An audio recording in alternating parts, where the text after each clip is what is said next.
Photoshop now has two lens correction tools, the lens correction, which was there before in previous versions, and the adaptive wide angle option, which is new in Photoshop CS6.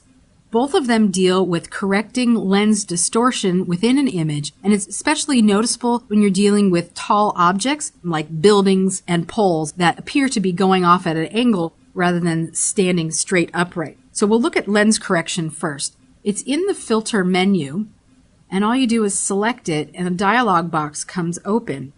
By default, it should automatically detect the lens that was used to create the image if that particular lens is in the profile already loaded into your version of Photoshop. Now, there are a lot of profiles already loaded in, but if you can't find your particular images in the preset, you could plug in your camera make and model and choose even the lens model and then select a profile.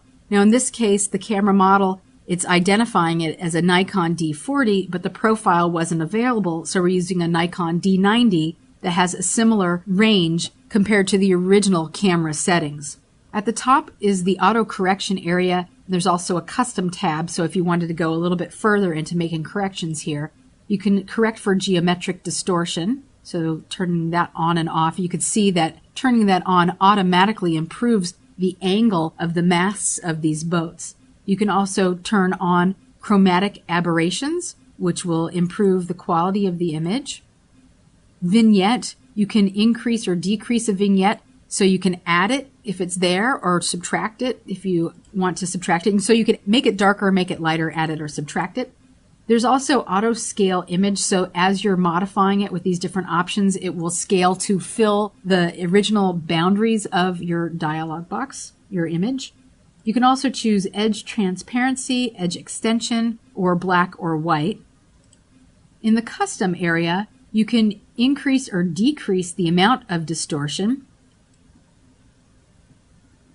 And this is going to really determine how straight those poles are going to stand from the boats. I'm just going to put it back on 0. You can also adjust red, cyan, green, magenta, blue, and yellow fringe. I'm not going to play around with those because I think the color is pretty good. Here's your vignette. You can lighten around the outer edges or darken, as I mentioned before. So maybe you really want to put the focus on the boat in the center and not really on the surrounding edges. And then you could also adjust the midpoint. Just get these guys back to 0 using my keyboard.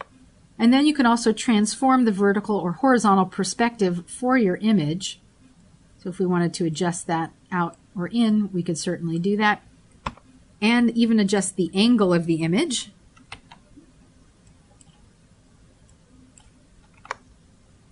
Let's put this guy back to 0. And when you have everything the way you like it, you'll click OK. Now this correction, there's the before, there's the after. This is also a destructive edit, so you'd probably want to make a duplicate copy before you make any changes. Now the adaptive wide angle really works best if you've shot with a wide angle lens or even a fisheye with severe distortion on an image. This image was shot with a sort of a wide angle lens, not completely, but you are seeing a little bit of distortion happening here around the front. So there is a little bit of a fisheye happening in this wide angle scene. To adjust it, select the layer that you want to modify, go to the filter menu, choose adaptive wide angle, and again it's in a dialog box.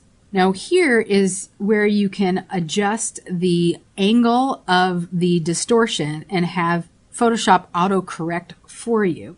Before I show you some of these little tools up here, I want to show that you can modify the scale so you can bring it in and out. You can modify the focal length. Decreasing it makes it more fisheye. Increasing it tends to straighten it out a little bit, but you can only go so far depending on the original image. And then there's this crop factor, which would determine where your image gets cropped relative to the adjustments that you've made above. There's also fisheye, so if you had a fisheye lens, you would choose that one. There's auto, and then there's full spherical. Now it's looking for a lens, so if it doesn't automatically detect what lens that you're using, it will give you a little alert to help you work your way around the dialog box.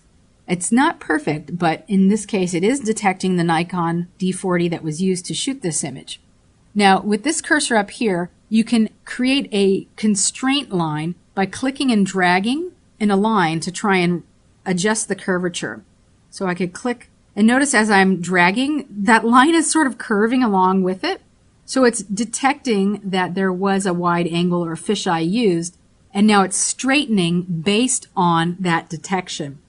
You could then scale the image up and crop it off so that it looks nice and clean. Or maybe you would leave everything as is and then just do your own cropping.